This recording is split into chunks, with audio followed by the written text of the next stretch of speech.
Hi, Kevin and Todd.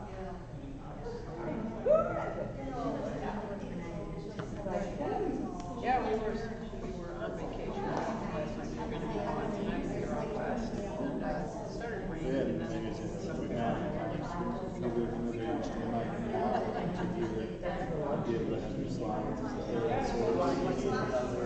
then we need another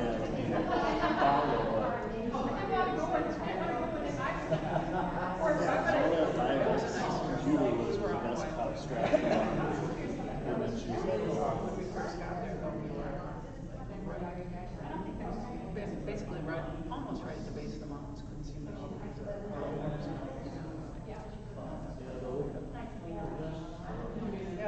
Yeah, horse really is.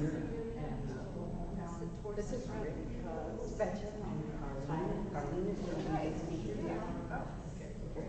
Yeah. And they're friends and belong to university together. Jill is going to speak on national conference. Oh, really? So you may know our friend. Yeah, she's on the meetings. I mean, I don't know her personally, but I see her. Oh, so, okay. So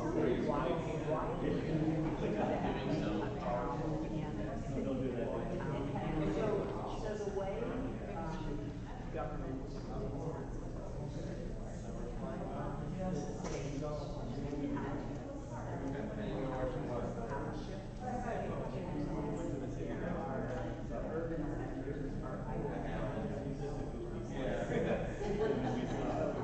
you have to have don't have to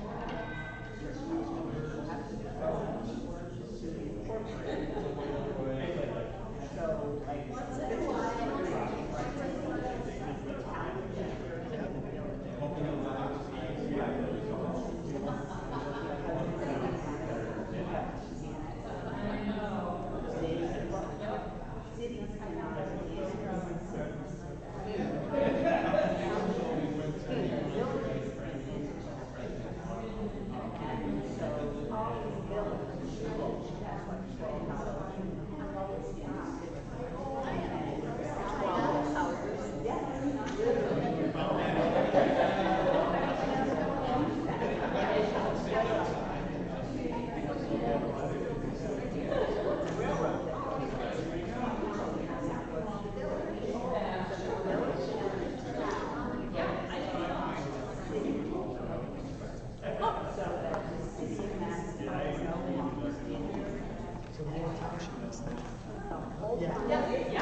I suppose so.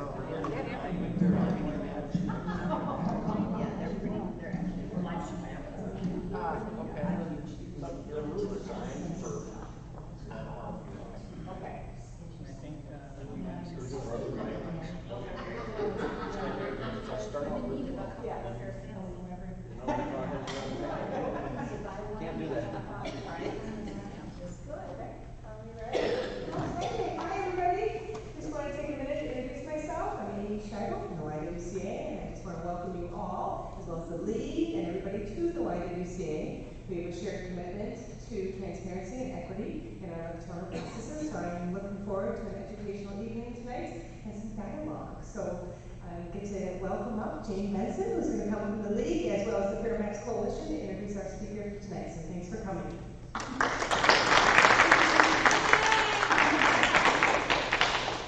Hi folks, it's great to have everybody here. Carlene Bechen is going to be our super speaker tonight, and we've been friends for years now, and she says jump, and I say hi. That's the relationship we have. So Carlene is retired educator who worked for 30 years with middle schoolers, God bless her.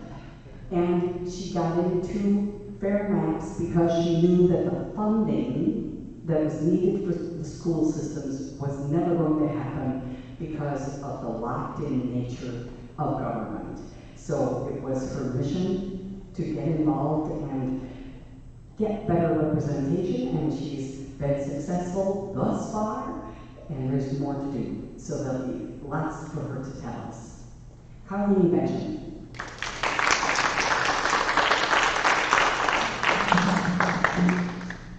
I'm just going to add to that Jane usually says to me, can you give me a little clarification about this?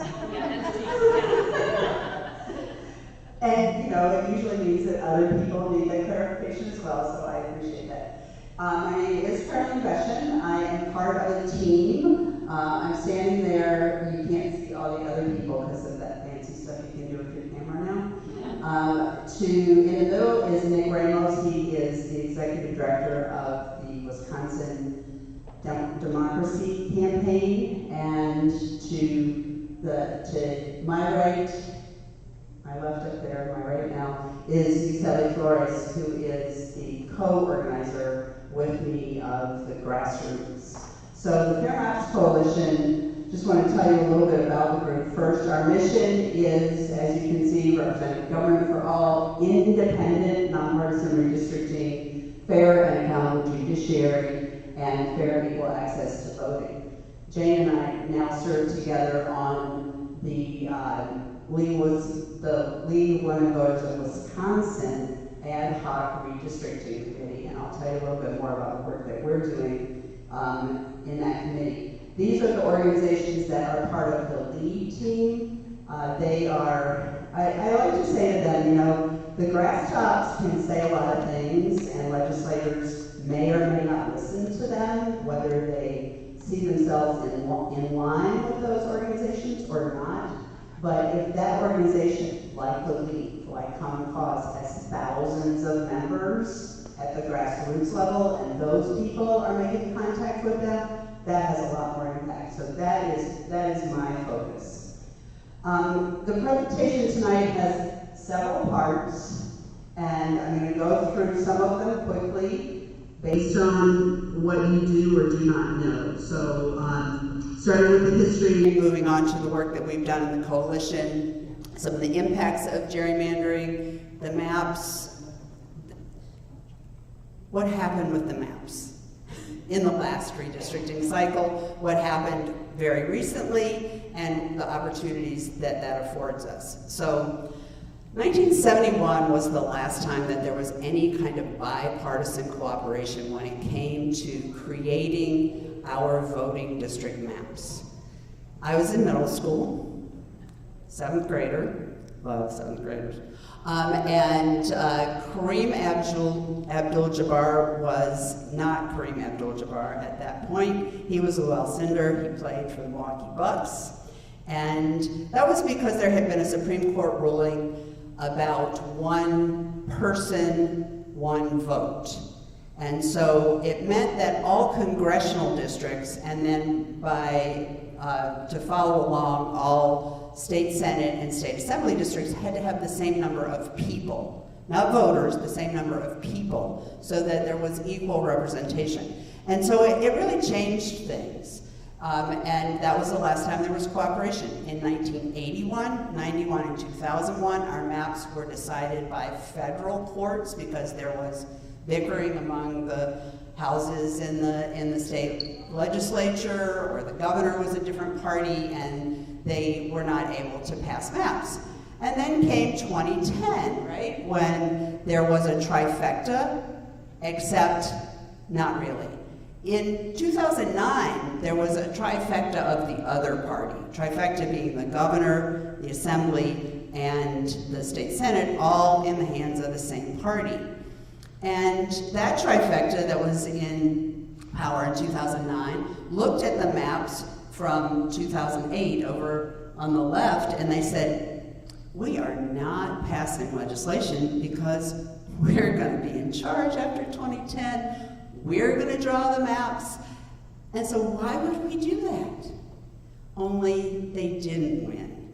They lost narrowly, and the trifecta, the governorship, the assembly, and the Senate, went to the other party. And the first extreme gerrymander in our state happened. So all that, when we look at our state, when we look at elections, these are Supreme Court. Supreme Court elections. Uh-oh. Something at the bottom. Dead man. Supreme Court elections. Maybe I accidentally turned it off. Did I? Okay, I apologize, sorry. When you look at the, no, it doesn't matter. Is it a 9-volt? I'll just talk really loud. Talk loud now. I'll just talk really loud, don't change the battery. Live stream. No, wait. Live stream. Okay. A different line. Okay, I'll just talk really loud. I was a teacher for a long time. I can talk really loud. So when you look at these maps, you can see that sometimes they are really blue, sometimes they are really red, and other times they're pretty much a balanced mix of that. These are our Supreme Court elections, which are supposed to be nonpartisan, but we know from history that our elections for our Supreme Court really are fairly partisan. So these are, this was 2019 and 2020 when Brian Hagedorn was elected, then when Joe Borowski was elected, and then the most recent one.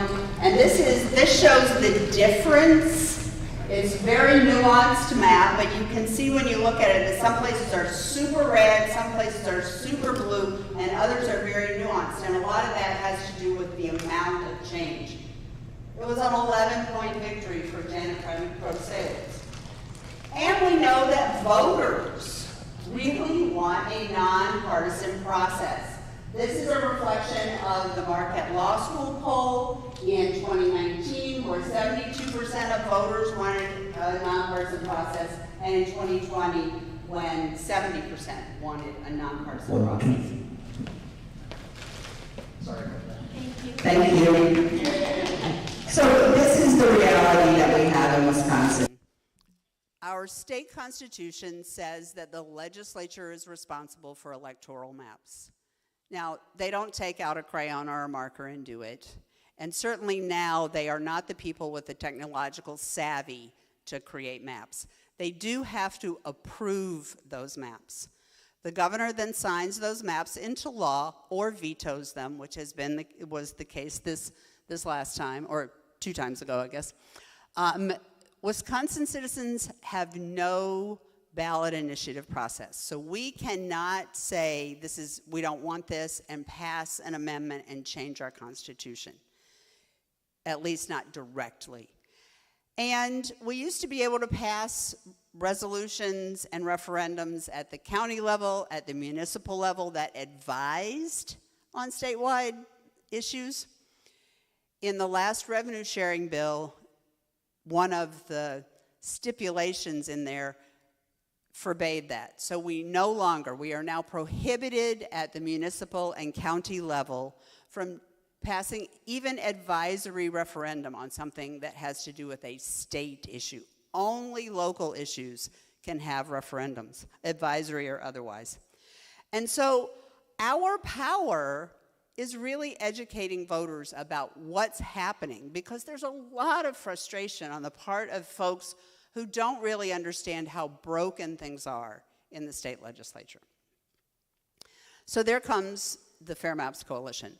After 2018, one of the people in the group that we're part of, Beth, who I mentioned to you, said to a group of us, the maps are the problem. We've got to do something about the maps. So our little group had a summit in Marshfield, in the middle of the state, 2.5 hours from anywhere, because we said we've been to presentations, no offense, by the League, by Common Cause, by Wisconsin Democracy Campaign, by all these organizations, and they tell us how broken things are, and then they say, call your legislator. And we said, excuse me, we've been calling our legislators. They're not doing anything. So we decided that we needed more grassroots activism. So the Fair Maps Coalition was formed and doing 3 buckets of work: developing legal strategy, law forward is the legal minds, doing nonprofit governmental work, so there's some lobbying that happens, and then the grassroots activism. That was our part. Supporting the People's Maps Commission, passing those referendums before we could not do that anymore, doing lots of public events, and really making sure that people understood what's at stake. So we passed a lot of referendums, and it was a very good tool for educating folks about the issues that they cared about that weren't being acted on because of the imbalance in the state legislature. You can see the dark purple were places where both resolutions by the boards were passed and referendums by voters. The light purple are resolutions by boards. Only the white counties didn't pass something. And even the dots in those white counties are municipalities in them that passed resolutions and referendums. We also did a lot of work with the People's Maps Commission. So Governor Evers, when he was elected, in his very first budget, proposed funds for nonpartisan redistricting. They were wiped out of the budget by the Committee on Joint Finance. Very gerrymandered committee because it reflects the elected officials. And so he created the People's Maps Commission by executive order. And there were lots of applicants to that. There was one commissioner for each of the congressional districts and one at-large member. They applied. They were vetted by 3 retired circuit court judges who chose them. These people were librarians, oncology physicians. Some of you may know Tony Phillips. He's from Appleton. He's he's over here for the 8th CD. He's also running right now for the Republican seat in the state Senate. Very much in this with us.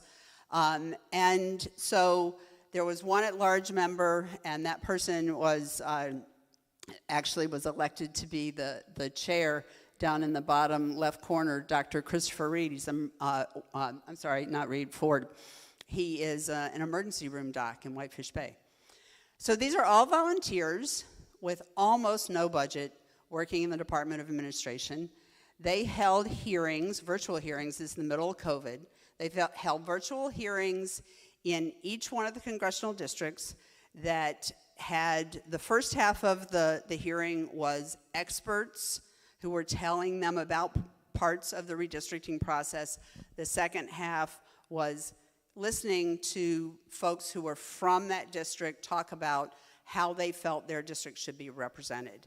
And so they collected thousands of testimonies from folks. Then they opened a portal and they used a program called District R, which is very user-friendly program for people to be able to draw a map that showed their community and the parts around where they live that should be represented by the same person in the state legislature. Ours, for instance, our village, which is not very large, only 12 wards, was split between 2 different Senate districts. So we had 2 different senators, which meant we also had 2 different assembly people, and that was just our village. Our school district had 4 senators and 4 different, actually there were 5 different assembly people for our school district, and we're not that big, right? So you can see how that it just didn't make any sense. So it was a very easy example for me to say, I think my whole school district should be in the same, at least the same Senate district. Okay, maybe not the same assembly, but at least the same Senate district. And then they used the maps that they got and the criteria that they had come up with from input from voters about how to create those maps. We at the Fair Maps Coalition did a lot of support in training people how to testify and helping them to upload those 800 plus community maps from all around the state. And what happened next was that they had all these hearings. The census numbers, I'm way down here, next to the last bullet, the census numbers came in to the governor in August of 2021, and the legislature opened a portal for 6 weeks. The People's Maps Commission portal had been open for 6 months. And the next thing that we did was contact. We filed an open records request. We contacted everybody who had uploaded a map to the People's Maps Commission and asked for them to either download their map and then upload it to the legislative portal or give us permission to do that. So we had a whole army of volunteers who got trained in how to download and then upload so that we got as many of those maps into the legislative portal as we could. It didn't matter. They closed the portal. 5 days later, they proposed SB 621, which were the even more gerrymandered maps. One of the things I didn't mention was that in September, we had a virtual lobby day, and we had leaders of groups for every Senate district all over the state, and we had volunteers who had Zoom meetings with their legislator or their legislator's staff for all but 2 assembly districts in the whole state. And if the legislator or their staff didn't show up, we recorded the Zoom and sent it to them. And one of the things that we knew was that they were going to pass a joint resolution just saying that least changes to new maps are the best thing. Well, least changes to a new map are the best thing if you have a map that's representative of the voters. But if you have a gerrymandered map and you're changing it the least way possible, what are you going to get? A gerrymandered map. Yeah, the first gerrymander moved 42% of the population of the state into a new district. 42%. That is not least change. So, the maps passed along party lines. There were over 200 people there. More than 150 people testified against the maps. 2 people testified for them. Yes? Voss and Senator LeMahieu. Only 2. And, okay, so this isn't I shouldn't say it, never mind. I'm not going to say it. So, they were the only 2 that had anything good to say about these maps. Everyone else testified against them. They passed along party lines, and the governor vetoed them, and they went to court. It was not surprising that all that happened actually before the People's Maps Commission maps were even presented to the governor, and they didn't make the cut. Let's just put it that way. And I'm going to be sending these slides to Dawn. All these like this underlined report is a live link. So if you're interested in knowing more about that, you can certainly check it out. So what happened then? The governor vetoed the maps. The legislature did not try to override them. They went straight to the Wisconsin Supreme Court, who, incidentally, I didn't tell you this, but in November of 2019, had said, or in January 2020, we're not going to change the rules so that we are automatically the court of original jurisdiction, meaning skipping all the other courts and going straight to that court. But when it came down to it, that's exactly what they did. They were the court of original jurisdiction, and they used that least change idea that they asked the lawyers, should we use proportional representation? Should we take this kind of input? Should we use least change? It took them about 3 days to decide that they were going to use least change. And so they chose the governor's maps because they had the least change. And of all the maps that were submitted to them, they were the least bad. They were still really bad because they were least change. And so they were still gerrymandered because he had to follow, or his map makers, I should say, had to follow that criteria from the court.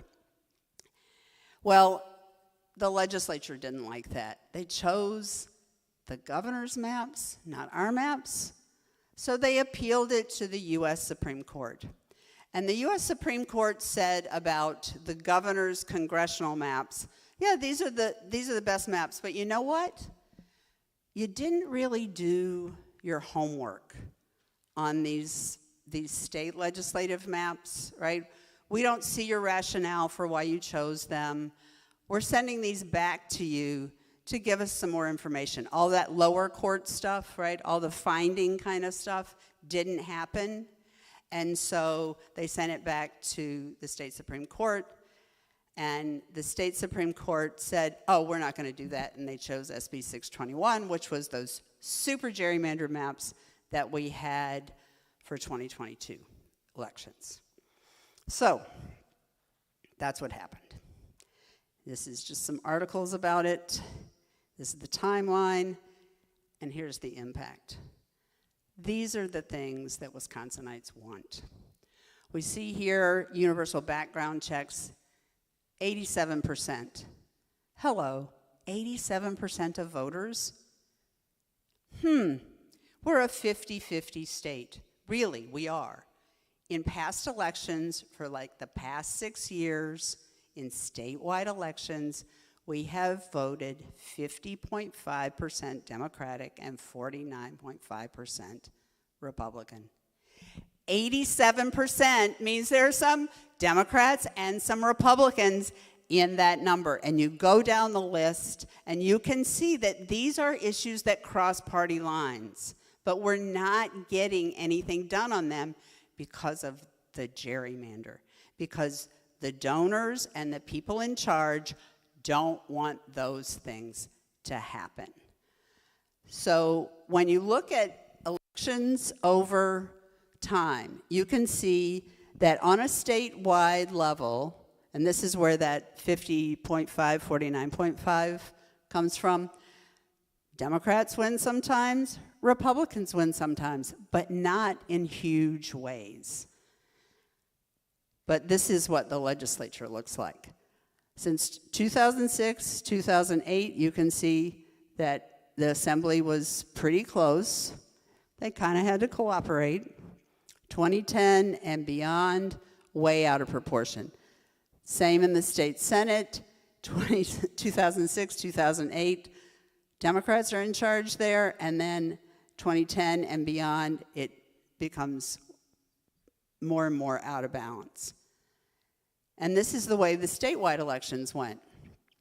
So 2006, 2008, Democrats are the bigger winners. 2010, Republicans the bigger winners. 12, et cetera.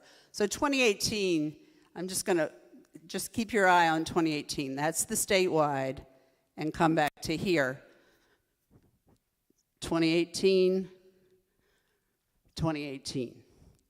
So you can see that there's just a huge disparity between the statewide elections and one more back, 2018. Look how close that was. And still, that's what the legislature looked like. So 2023 comes along, and there's going to be a Supreme Court election. The maps became a huge issue in that election. That and reproductive rights. And they were talked about a lot during that election. We in the Fair Maps Coalition sent out postcards, and to 15,000 voters, young voters, BIPOC voters, voters who probably would not have voted because they didn't really understand what was at stake. We did this also in February, but we really went all out in April. And this was the result. These are the issues. This is going to impact your future, and this was the result. As soon as Justice Protasiewicz was sworn into office on August 1st, Law Forward filed suit. They filed suit on 5 questions. 3 of them were partisan gerrymandering challenges. 1 was a separation of powers challenge, and 1 was on contiguity. In other words, all parts of a district having to physically touch one another.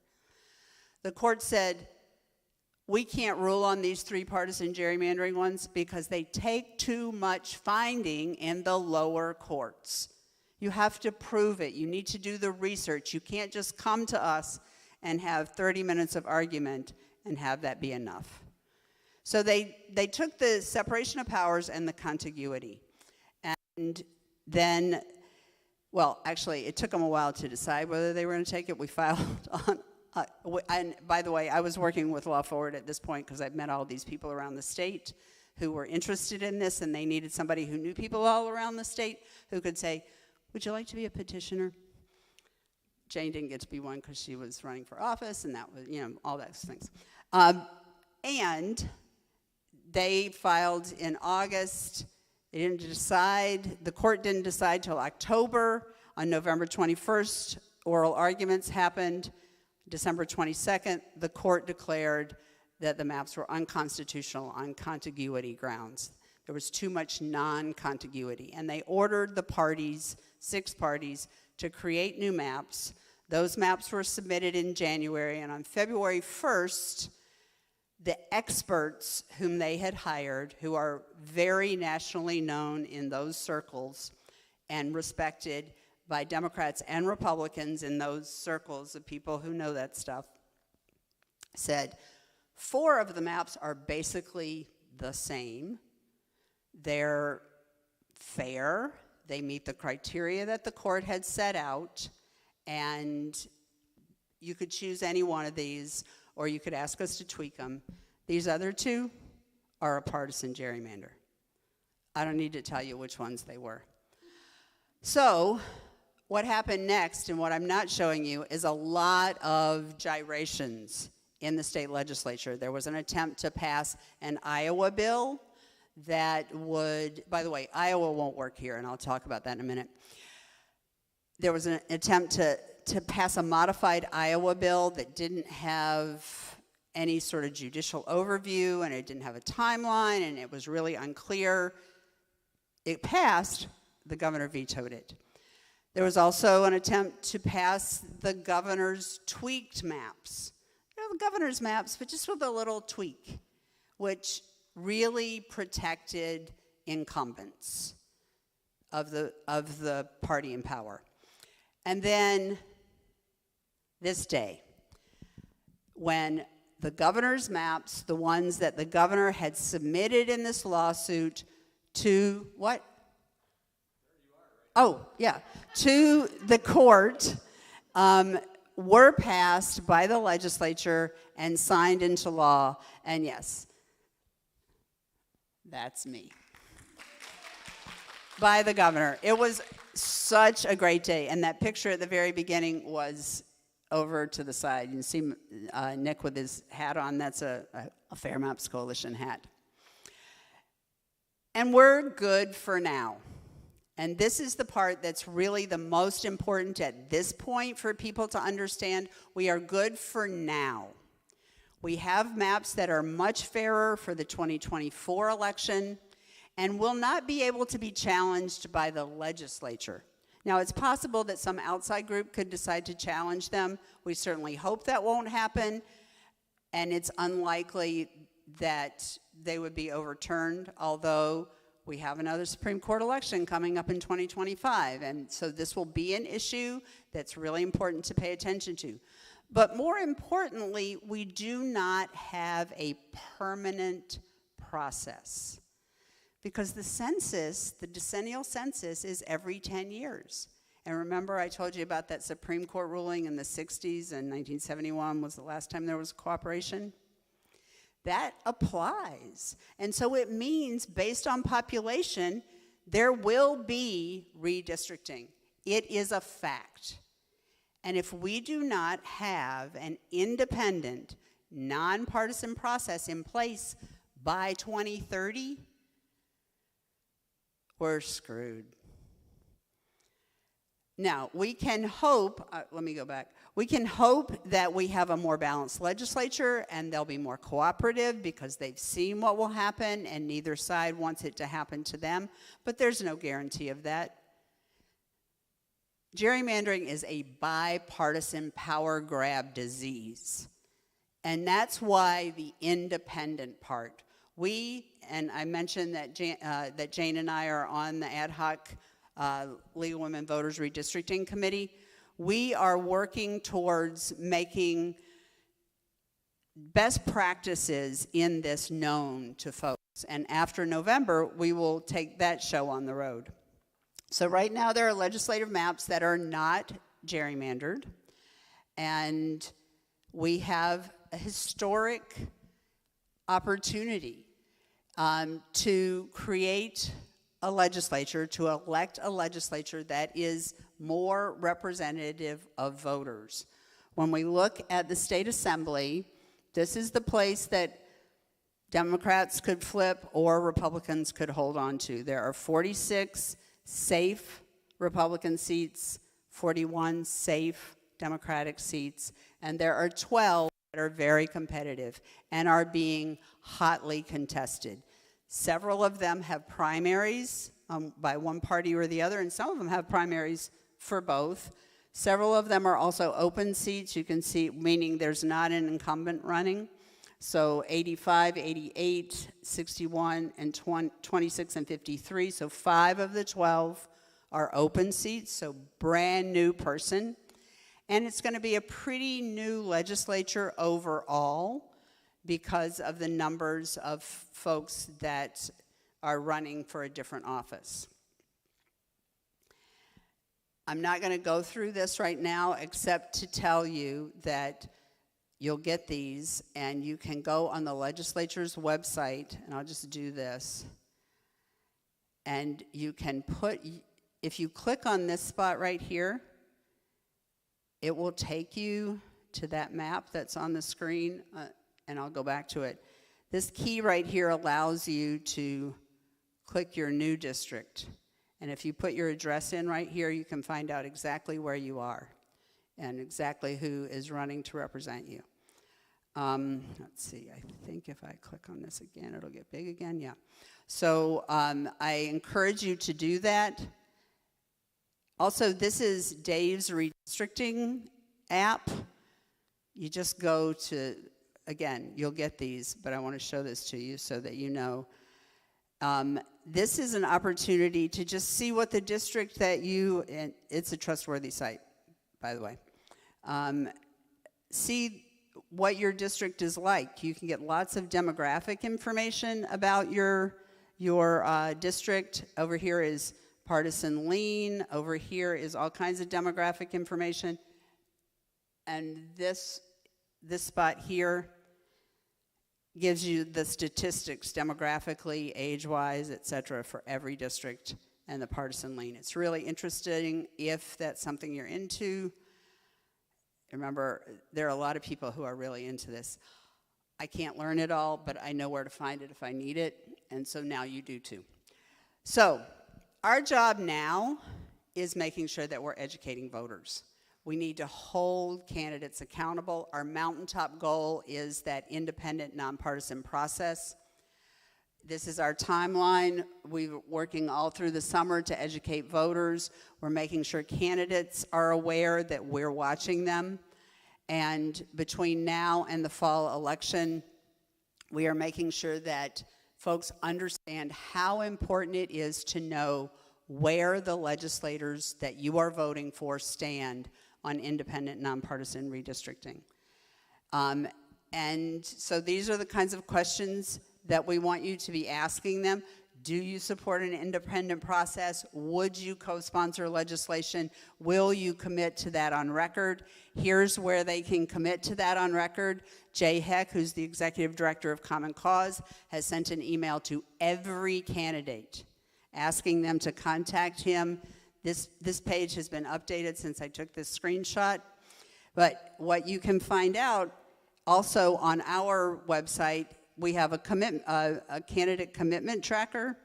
I'm going to show you this as well, just so you know. Oh, sorry. Okay. So it tells that same information. It links here to the current list of candidates who have committed. I'm sorry if it makes you seasick or car sick. And also, we encourage you, strongly encourage you, to send a follow-up email to the candidates in your district if they're not on that list. And we have a way for you to do that here. Might take a second.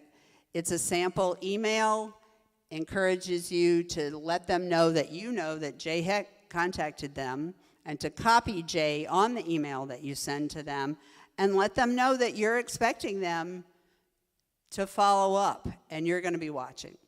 So again, like I said, we're the people that they need to pay attention to, and this is one way that we can make sure that that is happening.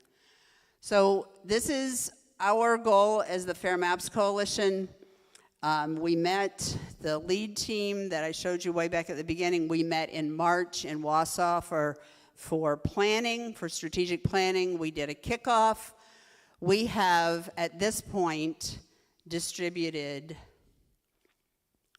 39,000 of these brochures in English,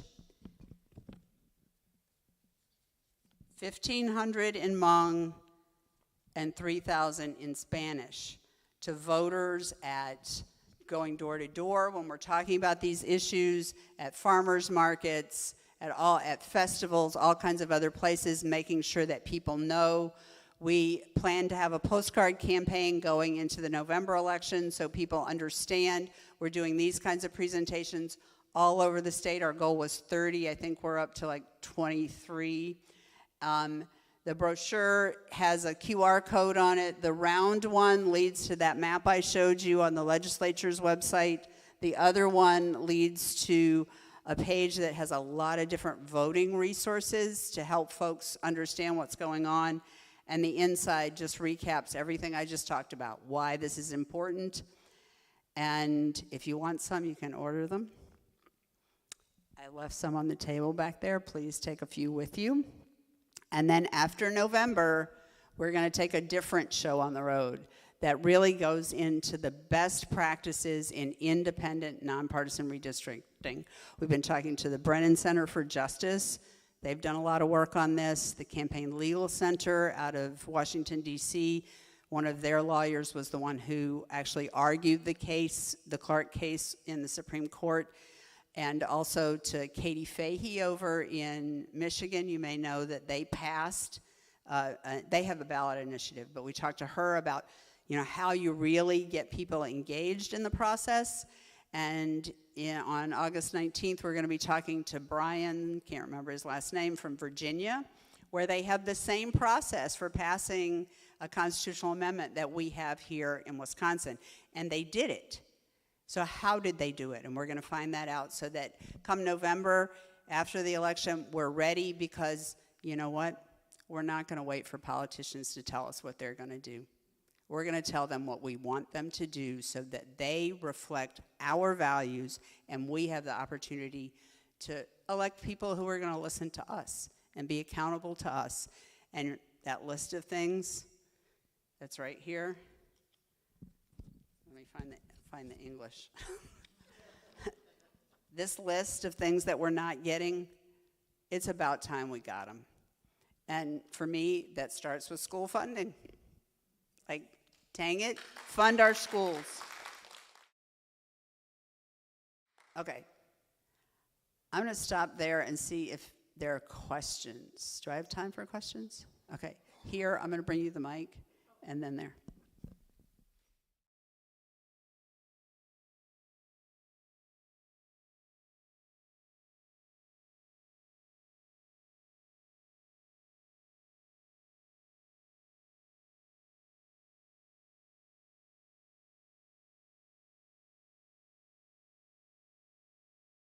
Is a very different state than Wisconsin. Demographically, in terms of population, very different population. Economically, very agriculture dependent. We have a lot of agriculture, but we have a much more diverse economy in Wisconsin.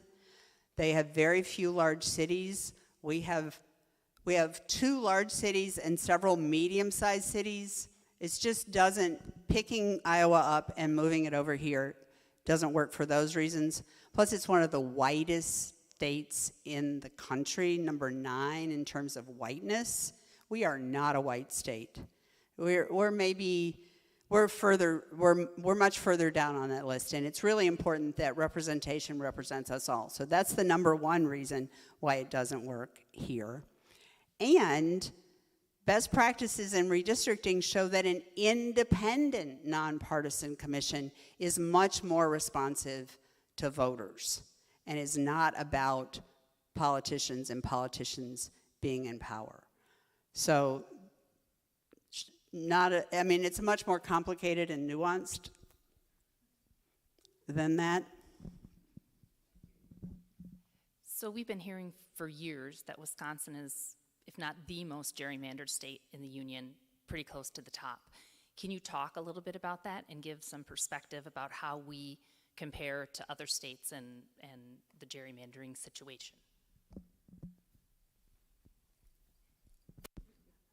Yes, to a point.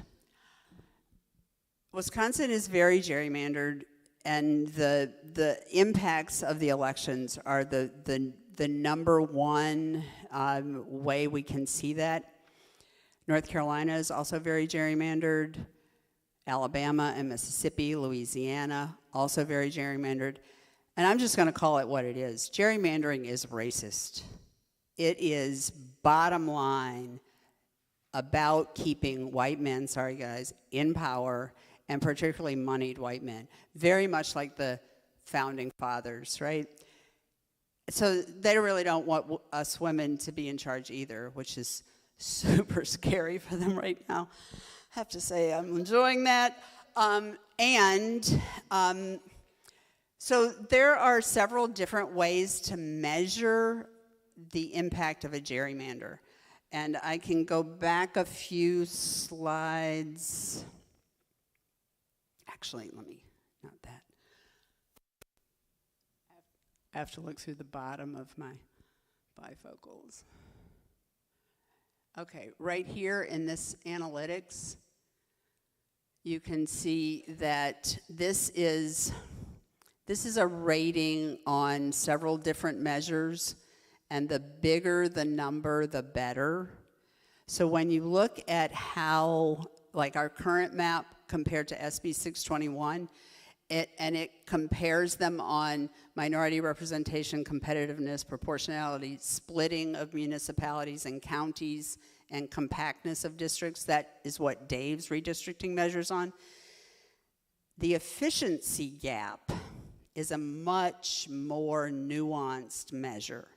And it came out of Harvard and the work of Nicholas Stephanopoulos, who is a redistricting expert. And it measures the number of wasted votes. In other words, if you live in a very, very, very blue district, because it's drawn to include you, to keep you all together in a very, very blue district, part of those are wasted votes that could impact a different district or a yellow or green district. It wastes votes because it's more than is necessary to elect a candidate who reflects the voters. So when you gerrymander and you create districts that find the people that you want to vote or the people that you want to cut out of the vote, then there are lots of wasted votes.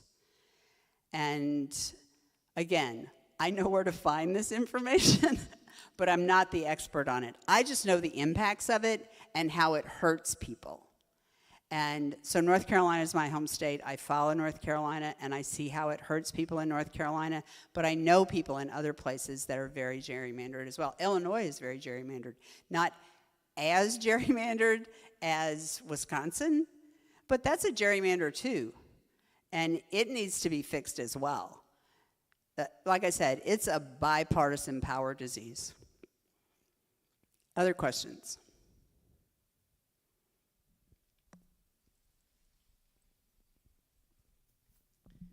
I don't really have a question, but I have a story. Can I share? Okay, so I am elected by the people of this community to care about public education and yes, ma'am. As is Lynn Gerlach right there, and Dawn is a former colleague as well. So, I've been watching this for years. I grew up in Wisconsin. I care about fair maps. But a couple of years ago, I was in a situation where it basically came up and smacked me right in the face, the effects of gerrymandering. We had a forum at our district office where all the local representatives were invited. At that time, there were, maybe 8 Republicans and 1 Democrat. The Democrat was a woman, the rest were white men. So, but this forum was, amazingly, everyone who was invited came, which surprised me at the time. So these local representatives and about maybe 15 parents who were invited. And we had just basic questions, and they took turns answering these questions. I think we only made it through maybe 4 questions. But at the end, as we were wrapping it up, one of these representatives, who's still in office, said words to this effect: "We are going to be in the majority for 10 years. If you want something from us, don't come to us and talk like a Democrat." And I remember looking around what? Did he say that? And looking at the parents who they're supposed to be representing, as am I, right? And thinking, how does that happen? How do you get to that kind of mindset when you're supposed to be representing people in this community? And that's the day I thought, okay, this is real. And these people are making decisions about funding, and I've been on the school board about 7 years, a little more than 7 years now, and I'm pretty tired of begging elected officials to care about public education. So that's my story. Thanks. Thank you very much. So for many biennial budget cycles, and this is really my story about how I got into it, because I was a public ed teacher for 30 years. I would go to the hearings wherever they were. Sometimes they were in Madison. Many times they were not in Madison or Milwaukee. They were in lots of other places, which is fine, but to not have one at all in Madison or Milwaukee just seemed kind of odd. The last time that Rick and I went together to one was pre-COVID in Platteville. We had a big school bus out in front. There were hundreds of people who testified at that hearing, and the statistics were something like 78% of the people testified in favor of fully funding public education or mental health services for kids or something that was some way touched public education.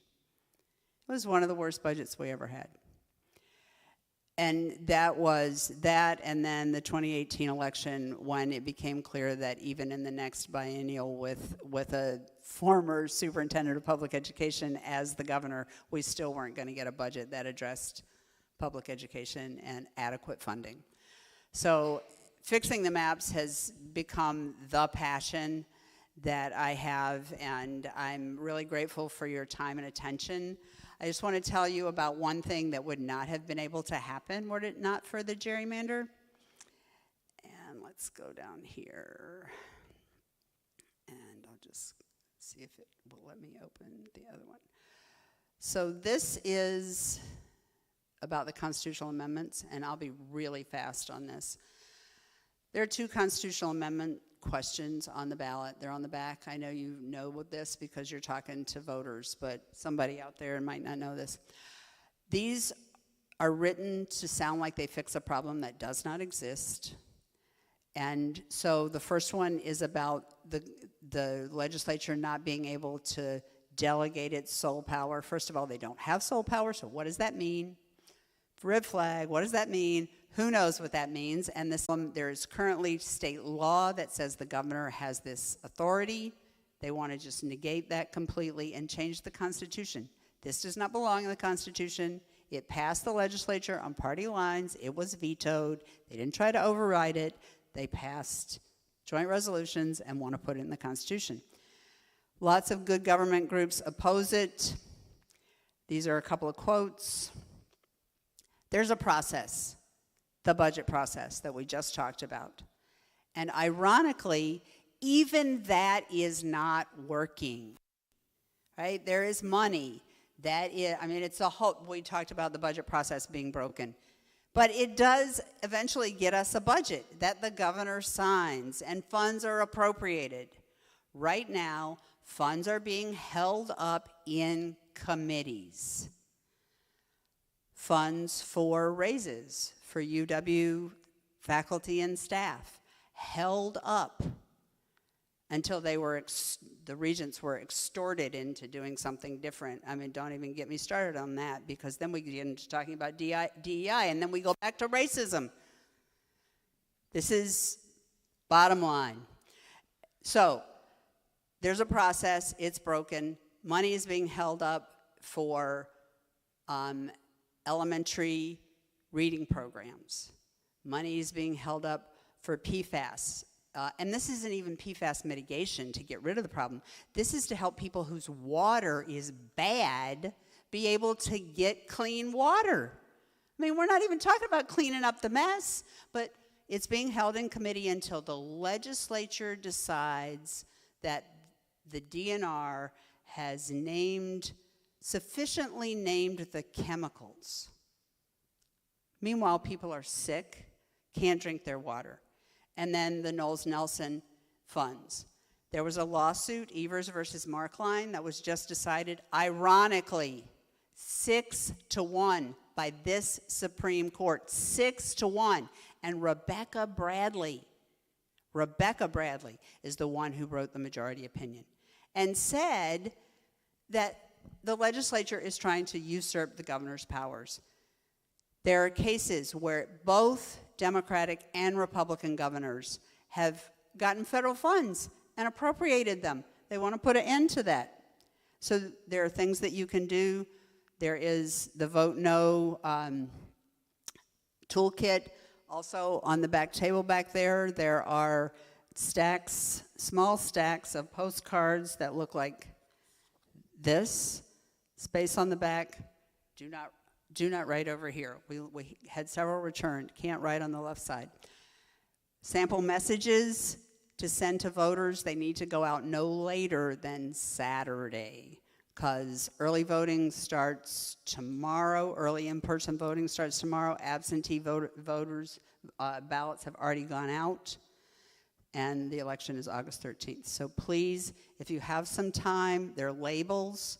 And how many in a package? 10 in a package.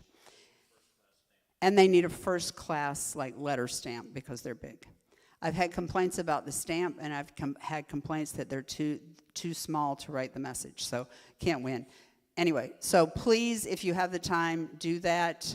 You can also download this and print it and talk to your neighbors, put it in their mailbox, or no, not in the flag, not in their mailbox, and help to spread the word. So there's some links here. For letters to the editor, there have been a lot of those that have been going in. So there are 3 groups that are working on this. Wisconsin Votes No, which includes Wisconsin Conservation Voters and several other groups, Wisconsin Farmers Union, others. This group is part of the Wisconsin Voting Rights Coalition, which the League is part of, and then there's some party-sponsored stuff going on over there. So, thanks. Oh, and we have signs. Thank you for that reminder, yes. And I have, I think, 10 signs. So, if you're not already signed up on the Fair Maps Coalition website, please do that. It's right down here to sign up, and you'll get a bi-weekly update on all the stuff that's going on all this stuff. So thank you, I appreciate your time, and Dawn, I hope I left you enough time. And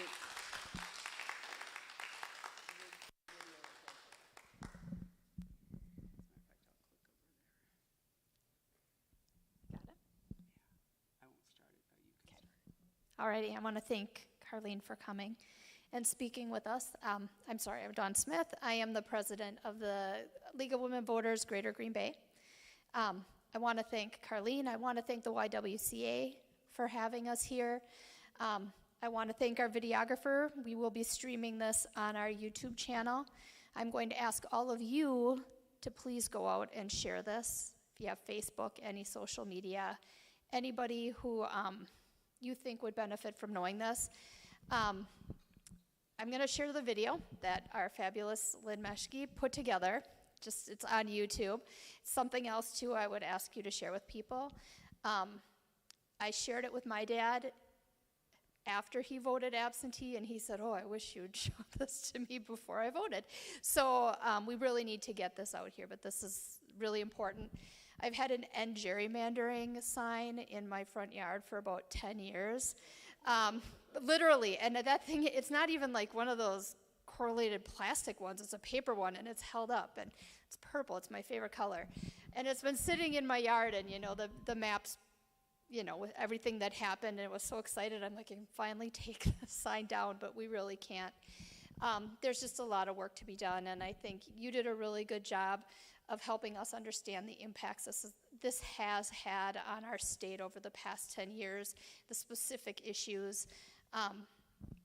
I was on school board when Laura shared her example when that happened, and I know who that was, and I know how disheartening that is when you feel like the people that are representing you don't have any necessity or recourse to listen to us. This is so important, and the more we can do to educate people, and that is our mission as a league. It's not a partisan issue, it is to educate voters. And I really believe that if everybody who is able to legally vote votes, and if they're educated and know what they're voting for, our state is going to be a better place. So thank you for coming and for educating, and please share with everybody. We have some resources on the table. Appleton, the Fair Maps Coalition in Appleton has put together documents on Brown County and the impacts and the candidates for all the different districts with the new maps, which I think are really fabulous. It's like $80 to make copies. It goes in color on 2 sides, so please take them if you want to take some to share. If you're watching on YouTube and you want to know, it's something that I have access to, you can reach out to the league at LWV GGB Gmail, and we can send that to you. There's Fair Map stuff. We have some Vote 411 stuff. That'll be coming up with November election for Brown County. And we also have some My Vote things coming up. The other thing I want to say, and then I'm going to let everybody go because I think we're at time, we are having on September 12th an event here at the YW with the Green Bay City Clerk Celestine Jeffries to talk about election integrity and security. I don't know if that will be live streamed or not, but we would really like to get people to that. There is a lot of swirl around our election security. I've been a poll worker for 15 years. I have a lot of confidence in our election. I will tell you, I get a lot of observers that come to my location, and they all leave with faith in what we do because there are a lot of checks and balances, and Celestine is extremely committed to making sure that our elections are fair and safe. and she's going to be taking questions. So we would encourage people for that, and please take a cookie. We have lots of cookies and treats, so thank you to people who brought them, and thank you all for coming tonight.